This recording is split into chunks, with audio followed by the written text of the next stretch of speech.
Welcome back. You are watching Moving Forward, a local program produced by the Bay and Grandstand Advancement Association. And our very, very special guest this evening is Mr. Fred Smith. He's just given you a little taste of his unique ability to penetrate these topics and to bring clarity to them. Just before the break, we were talking about local government, and Fred said that the operation of local government in the Family Islands was superior prior to the passage of the Act in 65 and its implementation, 1995 and its implementation in 1996.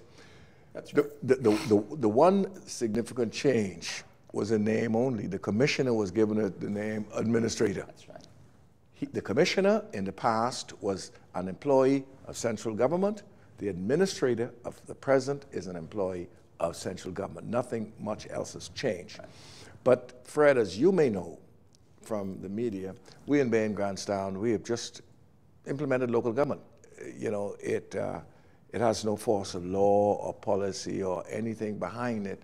It is symbolic, but it was done to demonstrate that we are not prepared to wait. You know, from the early 1960s, the Progressive Liberal Party was talking about local government for the entire Bahamas.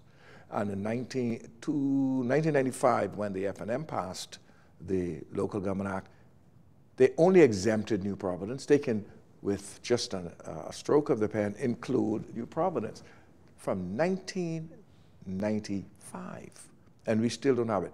It was curious to me why they started local government in Family Islands as opposed to New Providence. But the time has come, in fact, come and gone when we should have that. Tell us some of the tenets of local government that we should have in New Providence. Well, everything is in a name. Yes. And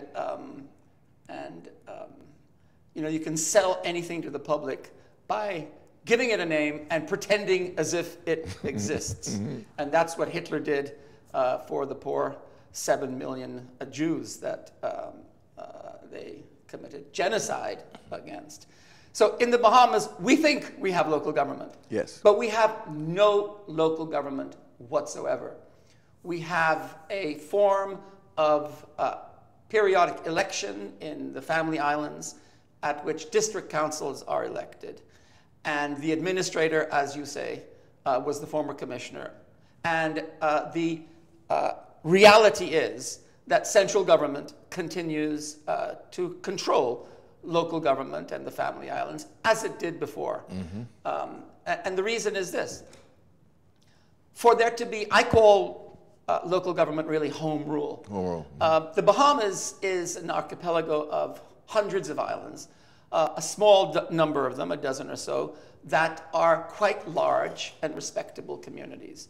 And Nassau, of course, New Providence, of course, has a couple of 100,000 people here, with real communities such as Bain, Grantstown, Yamacraw, and so many other places that are historical communities that are geographically identifiable areas and have tremendous history. And so anywhere you go in the United States or many, many other countries, towns, cities are able to self-incorporate once they receive a certain number of people.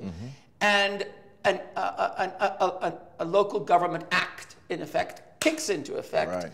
And so a community that has gained sufficient concentration will then become incorporated. It becomes a municipality, or it becomes a town or a city. And then it has the power to tax, it has the power to pass bylaws or ordinances, and it has the power to regulate. Now, those three elements are pivotal. They're fundamental to any kind of local government home rule construct. If you don't have the ability to raise taxes, to create a park, or to create, or to put bathrooms in a certain area, in a public area, to put sidewalks where the people who live in the community know what is needed. This is the idea of local government, the idea of home rule, is to provide an opportunity. First of all, it is to decentralize governance. So people may often hear me saying that the Bahamas is really nothing but, the rest of the family islands are colonies of Nassau or New Providence.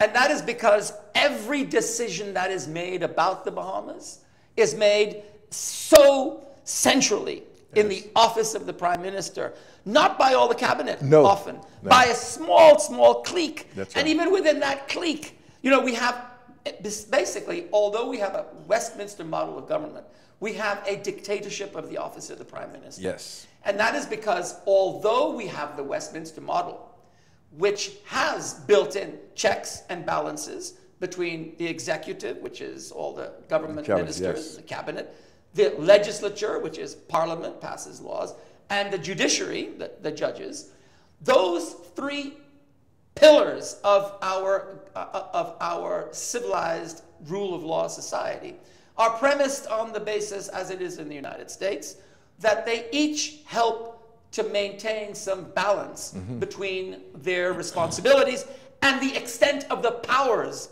that they are able to wield in the country.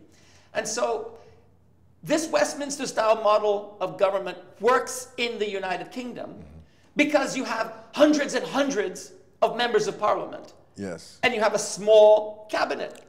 And so Parliament can manage to keep a cabinet, the executive, the Prime Minister in check. Yes. They have to account for how they spend the money to the 700 members of Parliament that exist. And the judiciary is very strong because the other two branches are strong. And they have a history of independence. So although in the Bahamas we have a construct of independent judges, Parliament that's elected, Prime Minister and Cabinet chosen from Parliament, the equation doesn't work in a small country because you have the Bahamas, which has 39 members of Parliament. And by the time you select a cabinet consisting of 15, 16 people, or 20, yes, and then you select other members of Parliament to sit on different government boards, you have co-opted, and you are now financially controlling every member of Parliament. That's right. And so it's not a question of, people were discussing about VAT and the whip and these 3-4 rebels. It's not a question of loyalty to the party. Members of Parliament are supposed to act independently and look out for the interests of their constituents whilst still being part of a political organization. But they cannot and ought not. And so I take my hat off to McAlpine and to Miller and to the young man Robinson and Chipman. And Mr. Chipman, Reese Chipman. All of them, they're not betraying the FNM. They're actually not betraying the Westminster model of government because there is no balance between the office of the Prime Minister, the dictatorship of the Prime Minister. And so many of our parliamentarians are not independently financially wealthy. And so they desperately rely on a cabinet post, the perks that come with that, or appointments to other boards, other organizations. And so the office of the Prime Minister not only controls the government in a political sense with the whip, but also financially.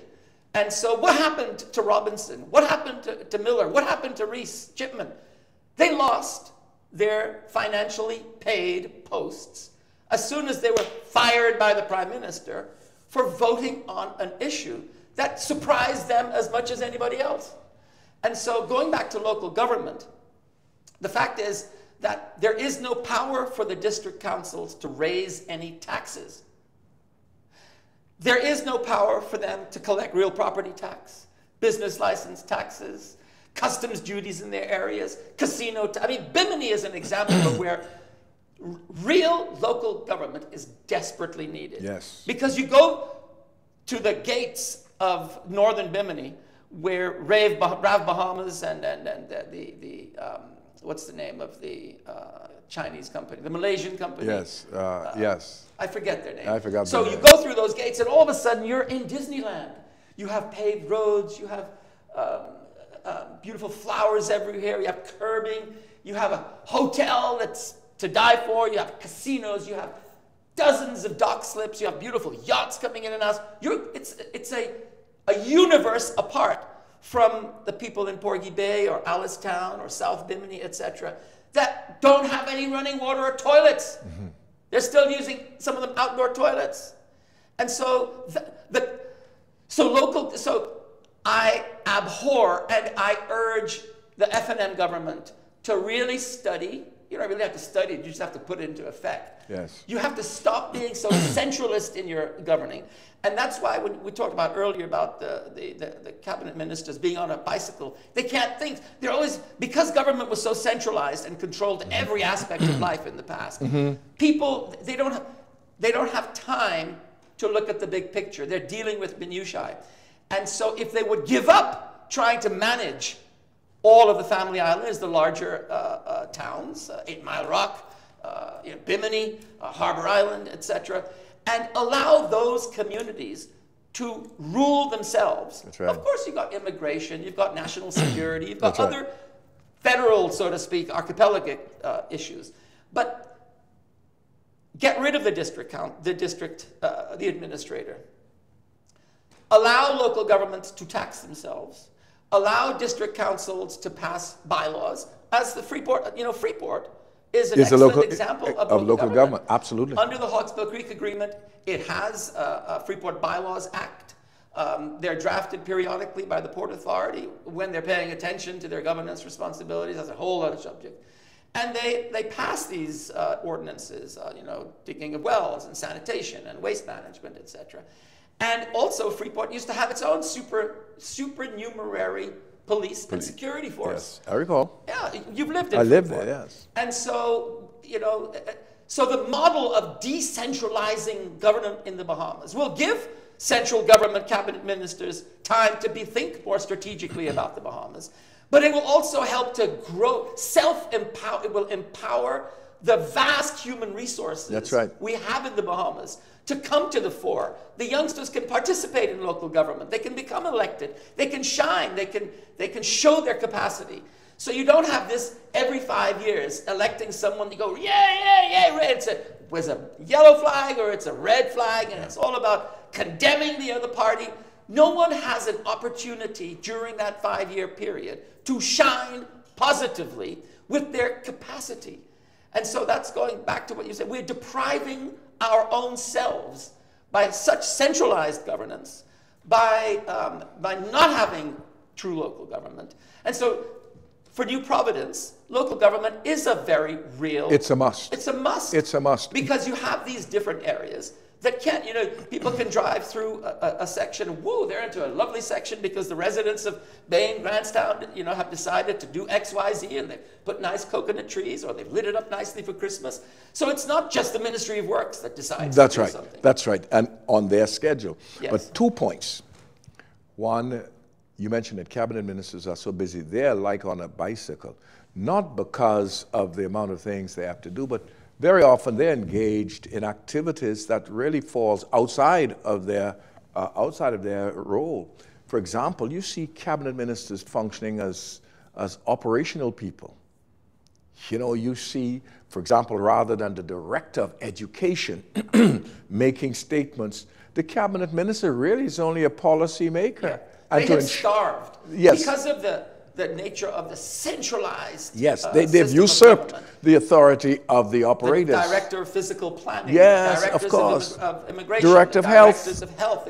So the system is there for good governance. Yes. But because of the approach, the political approach of controlling whoever gets a license, who's going to get a taxi plate, whose wife we're going to give citizenship to, married to a foreigner. Who's going to get a bus license? Who's going to be able to transport the people from the airport? So every fiber of the political machinery from 1960, well, it was under the UBP as well. Yes. But we must take this opportunity. And there's no time like now. To break from centralized government control, over-centralized. And that's why we talk about there's so much red tape in the Bahamas. You can't get anything done. Investors are waiting. Bahamians are waiting. Well, it's very easy. Yeah. It's decentralized. Simple as that. And decentralized. every little event, a cabinet minister has to be involved. You know, why? So as you know, you have children. We've both raised families. So in raising a family, as the children grow, you delegate more and more responsibility to some than to others. You see the qualities that that you can capitalize upon for their growth and their support and their development. And so we have neutered the youth of this country. Yes.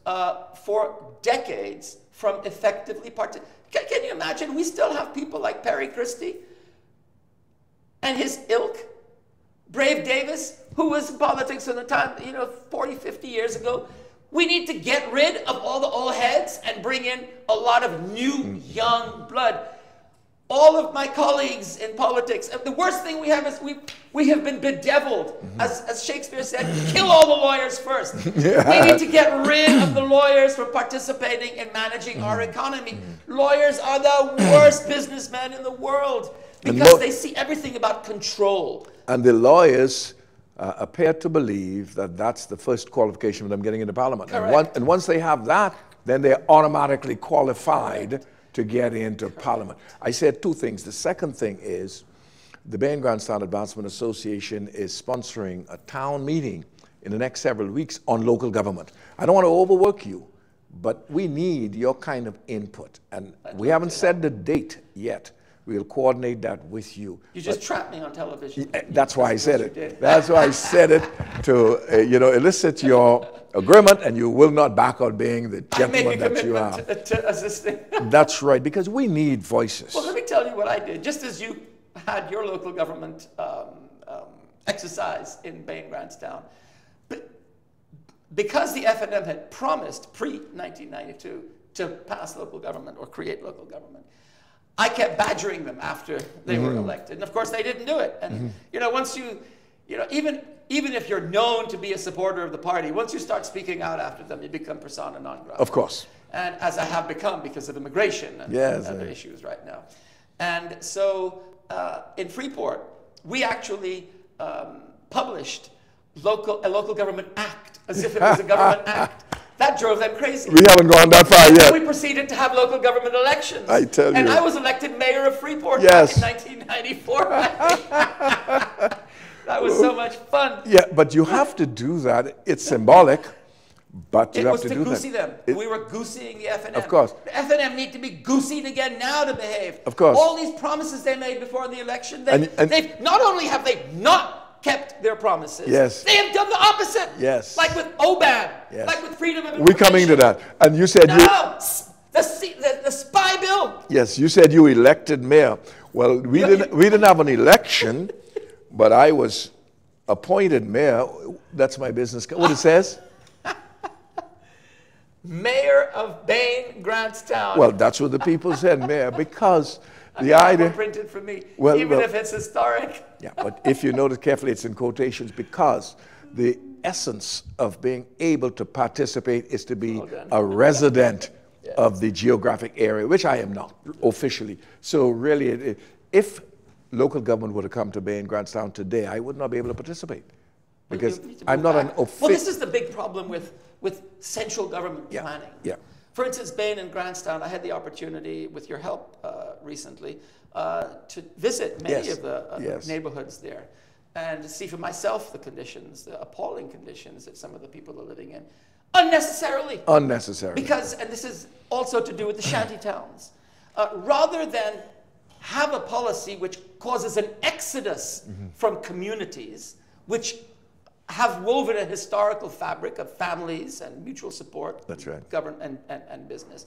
If we had true local government at a town, a city, an island level, there would be an opportunity for the district council or the town council to implement programs, to build necessary schools or old folks' homes or nursing homes, or to provide, to build housing for the residents. And so you would have, and to work then to provide sanitation, flowing water, garbage collection, waste management. I mean, the ability to self-govern, to home rule, knows no bounds. Well, ladies and gentlemen, you got to go again. We got to Fred go again. Smith. Fred Smith has just talked himself into a job. He is going to be one of the official spokespersons for local government in Bay and Grantstown. He says it. He says it so well and so eloquently. I don't think anybody could say it quite like him. And we need that. We need that voice. So Fred Smith has just volunteered. You all heard him? He has just volunteered to be a spokesman. For sure, he's going to be a presenter on the next town meeting in the next few weeks. Folks, don't go away. We have a number of other things to get into, and you can see Time's going so fast. Yeah, but Fred is getting warmed up on these things. Don't go away. We're going to be right back. Only love can save us now. Only love